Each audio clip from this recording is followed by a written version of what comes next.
The Swift Supermini is Suzuki's most successful model, and this sleeker design represents the brand's third try at creating a small car tailor-made for European buyers. Is it at last good enough to take on the biggest players in this segment? On the move, this Swift isn't quite as agile and involving as it was previously, but it can still be fun and rewarding in a way that few Supermini rivals can match. The ride's not bad either, although perhaps inevitably the unsophisticated suspension setup is sometimes caught out by broken surfaces, tarmac tears and potholes. The stiff, sophisticated, Heart-Ect platform that this car shares with its Ignis and Baleno Supermini stablemates is a major contributor to this Swift's feather-light curb weight. That in turn means that small, relatively low-powered engines are all that's necessary to push this Suzuki along at a decent lick. There are two units on offer, both petrol-powered and neither especially refined. The range kicks off with a 4-cylinder, 1.2-litre dual-jet petrol engine developing 90 bhp. Far better, though, is the alternative 3-cylinder, 1-litre booster jet power plant that most Swift customers are going to choose. This engine compensates for its smaller size by the addition of a little turbocharger that pushes the output up to 111 bhp, and it can be ordered with the option of a 6-speed automatic gearbox. Whichever of the two engines you choose, you'll have the chance to upgrade yourself to a version of your chosen unit that is fitted with the brand's SHVS, or Smart Hybrid Vehicle by Suzuki technology. Now here, an integrated starter generator works with a tiny lithium-ion battery to harvest kinetic energy when you brake and convert it into electrical energy. That electrical energy can power the engine stop-start system and give you a small energy boost as you accelerate.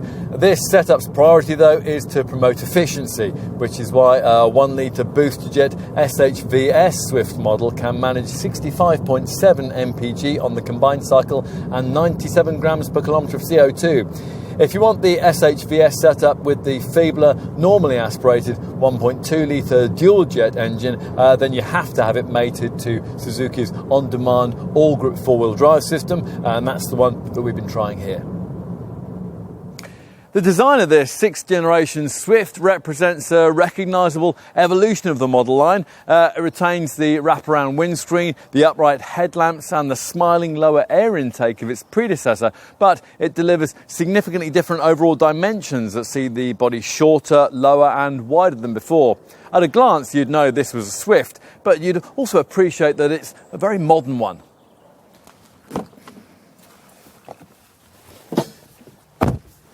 You feel this model's lightweight when you slam the driver's door shut, which isn't ideal, but otherwise, by Supermini standards, the cabin feels quite nice, providing you're not expecting premium quality fittings and acres of slush-moulded soft-touch plastic. As with Suzuki's Baleno and the Ignis models, we approve the brand's decision to style the fascia around this 7-inch colour infotainment touchscreen, and that's a standard feature, providing you avoid entry-level trim.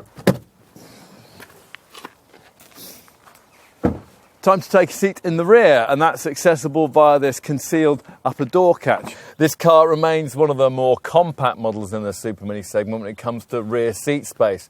Still, thanks to that lengthened wheelbase and some extra room that's been liberated from the engine compartment, there is now marginally more legroom on offer than there was before.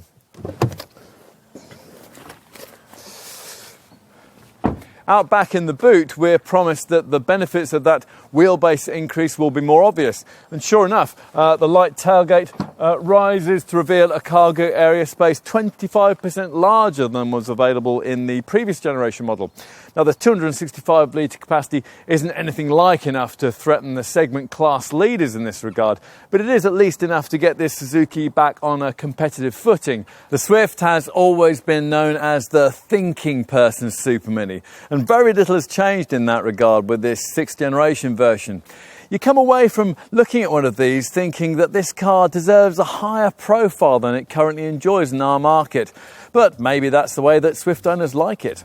Here's an affordable car that now doesn't feel quite so much like one, and a well-kept secret that doesn't deserve to remain that way.